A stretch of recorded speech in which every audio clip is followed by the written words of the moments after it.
ये सवाल पूछना चाहते हैं कि अचानक ऐसा क्या हुआ कि आपको कांग्रेस पार्टी छोड़कर दूसरी पार्टी ज्वाइन करना पड़ी, क्योंकि आप काफ़ी कांग्रेस के सक्रिय कार्यकर्ता रहे हैं, बहुत ही जनसमूह आपके साथ है और काफ़ी लोग आपके साथ आपके चाहने वाले हैं, लेकिन अचानक ऐसा क्या हो गया कि आपको पार्टी छोड़ना पड़ा?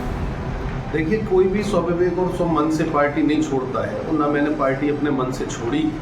पार्टी ने खुद उल्टा मुझे छोड़ा है, क्योंकि बराबर आश्वासन देने के बाद, सारी चीज़ें पार्टी को पता होने के बावजूद भी जिस तरीके से ऐसे ऐसे लोगों को टिकट दी जा रही है, तो निश्चित रूप में पार्टी की विचारधारा से जिन लोगों को हमने सालों की कड़ी मेहनत और खून पसीना बहा के अपना संघर्ष करके लोगों को पार्टी की विचारधारा से जोड़ा था, आज वो सारे लोग बहुत दुखी और उदास और मायूस थे।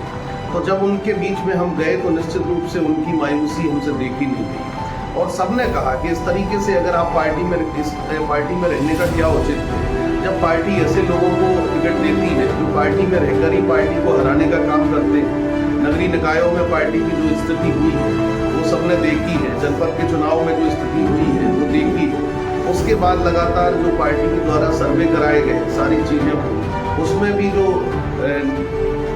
हमारे विधायक के खिलाफ में जो सारी चीज़ें गई, तो निश्चित रूप से उसके बाद भी अगर टिकट उनको दिया गया, क्योंकि आज की स्थिति ये हो गई है, जिस विचारधारा को हमने कांग्रेस की आगे बढ़ाया था, आज भाजपा के कांग्रेस के विधायक हों तो भी वो भाजपा के एजेंट की तरह काम करते रहे, और अपने व्यापार बचाने के लिए भाजपा के हाथों में कांग्रेस को जिस तरीके से 5 साल गिरवी रखे रहे। तो आज कांग्रेस से जो प्रत्याशी हैं और भाजपा से प्रत्याशी हैं, वो आपस में दोनों रंगा बिल्ला की जोड़ी है और दोनों एक ही पाले के लोग हैं। तो इसलिए हमारी लड़ाई तो उस विचारधारा के खिलाफ है, और निश्चित रूप से आज पार्टी ने जिस तरीके से लोगों को टिकट दिए हैं, उसमें आज हमारी विधानसभा में एक ऐसी स्थिति हो गई थी कि एक तरफ धुआं और एक तरफ खाई जैसी स्थिति है। तो लोगों को विकल्प की तलाश थी, और जब लोगों के बीच में गए वो लोग, उनके बीच में मायूसी थी, उदासी थी, क्योंकि उनने जो प्रताड़ना झेली है 5 साल, और पिछले 15-20 साल से जो प्रताड़ना झेल रहे थे, उसके बाद 5 साल पहले उन्होंने परिवर्तन किया और नए चेहरे को मौका दिया, लेकिन उससे भी जब मायूसी हाथ लगी तो निश्चित रूप से सब में एक निराशा का भाव उत्पन्न हुआ। और जब सबके बीच में गए, सबसे संवाद किया, सबने सबसे बात रखी, सबने अपनी बात रखी, तब सबने, पूरे लोगों ने क्षेत्र के हिम्मत बढ़ाई कि नहीं, आप चुनाव मैदान में लड़ो और हम आपके साथ हैं। तो मैं जनता की आवाज़ में चुनाव में मैदान में आया हूँ, और निश्चित रूप से कल 30 तारीख को मैं नामांकन करने जा रहा हूँ, और सभी का प्रेम स्नेह हमको मिलेगा, ऐसी मुझे आशा है। तो क्या ये, जैसा कि आपने सपा पार्टी ही क्यों चुनी, और पार्टी अन्य पार्टियाँ भी थी, जैसे निर्दलीय भी था या कुछ भी, आप ऐसा क्या कारण रहा कि सपा पार्टी ही आपको चुनना पसंद है? निश्चित लीजिए, जो सांप्रदायिक ताकतों के खिलाफ जो लड़ाई है, उसमें निश्चित रूप से समाजवादी पार्टी के अध्यक्ष माननीय अखिलेश यादव जी ने, जब कांग्रेस ने हमें निराशा दी, क्योंकि हमारे पिता 40 साल कांग्रेस में रहे, उसके बाद उसको हमने आगे बढ़ाया है। 14-15 साल की उम्र से पार्टी के झंडा, बैनर, पोस्टर गाड़ने का काम किया है। NSUI से लेके यूथ कांग्रेस के जिला अध्यक्ष होने तक, यूथ कांग्रेस की मेंबरशिप करने तक, लोकसभा में आज तक किसी ने मेंबरशिप इतनी नहीं की होगी, हमने 35 हज़ार मेंबरशिप कराई थी उस समय। और उसके बाद पार्टी की जो भी विचारधारा है, जो गतिविधियां हैं, उनको आगे बढ़ाने का काम किया था।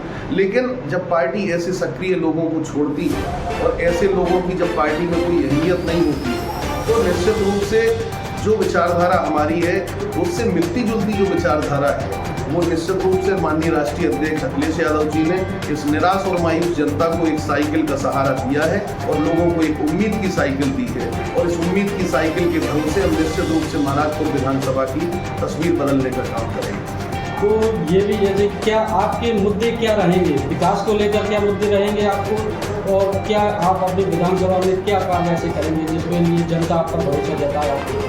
देखिए, विधायक का काम होता है, विधायक का काम, बहुत सारे आम जनमानस का काम विधायक से नहीं पड़ता है, उसके छोटे छोटे काम होते हैं। उसका काम पटवारी से है, उसका काम जो है वो रोजगार सहायक से है, उसका सेक्रेटरी से काम है, उसका नगर पंचायतों में नगर पंचायत के जो छोटे छोटे कर्मचारी हैं उनसे काम है, नगर पालिकाओं के जो कर्मचारी हैं उनसे काम है। लेकिन जब वो निरंकुश हो जाते हैं, जब उनके ऊपर किसी का दबाव नहीं होता है, तो क्योंकि जनप्रतिनिधि जब भ्रष्टाचार में हिस्सेदार हो जाते हैं, तो फिर वहाँ पे जनता केवल लुटती है और जनता की सुनने वाला कोई नहीं होता और वो अपने आप को ठगा महसूस करती है।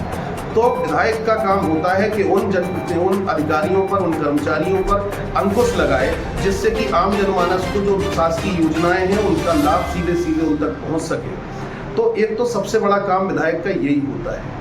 दूसरी चीज़ें होती हैं कि विधानसभा के अंदर जो मूलभूत बड़ी समस्याएं, उनके लिए विधानसभा में जाके लड़ाई लड़े और अपने यहाँ के लिए बड़ी योजनाएं लेके आए।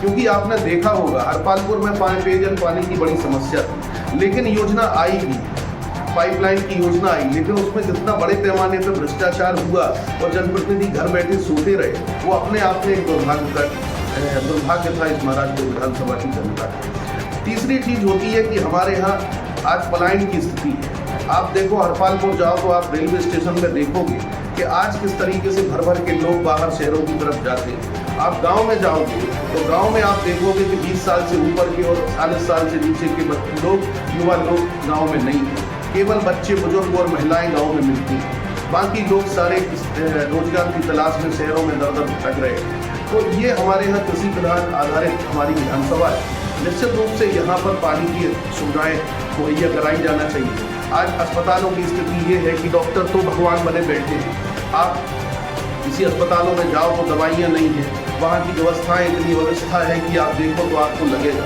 ये काम जनप्रतिनिधियों का है कि प्रॉपर उनकी मॉनिटरिंग हो, वो बीच बीच में जाते रहे, वहाँ की व्यवस्थाओं का सुधार हो। शासकीय व्यवस्थाओं के अलावा आम जनमानस से भी सहयोग लेके अगर जनभागीदारी से भी कुछ अच्छा हो सकता हो तो उसके प्रयास भी किए जाएँ। तो एक ऐसी व्यवस्था बनाने का काम एक जनप्रतिनिधियों का होता है। आज हमारे यहाँ एक बहुत बड़ी आबादी पान किसानों की रहती है। पान किसानों के लिए आज लड़ाई लड़ने के लिए बहुत सारे लोग बड़ी बड़ी बातें करते हैं, लेकिन लड़ाई शिद्दत के साथ लड़ी जाती है। आज कहीं बात करते हैं कि पान विकास निगम बन जाए, अनुसंधान केंद्र बन जाए, लेकिन केवल खोखली बातें करने से नहीं बनता है। उसके लिए काम और कड़ी मेहनत करने की बहुत आवश्यकता होती है। तो निश्चित रूप पे जनता अगर मौका देगी और ऊपर वाले ने साथ दिया तो अगर उस स्थान पे पहुंचे तो हम आप सबको इस मीडिया के माध्यम से भरोसा दिलाते हैं और अपनी जनमानस को भरोसा दिलाते हैं कि आपका भाई आपके साथ कंधे से कंधा लगा के लड़ाई लड़ेगा, तो दिन हो या रात आपकी लड़ाई लड़ने में पीछे नहीं हटेगा।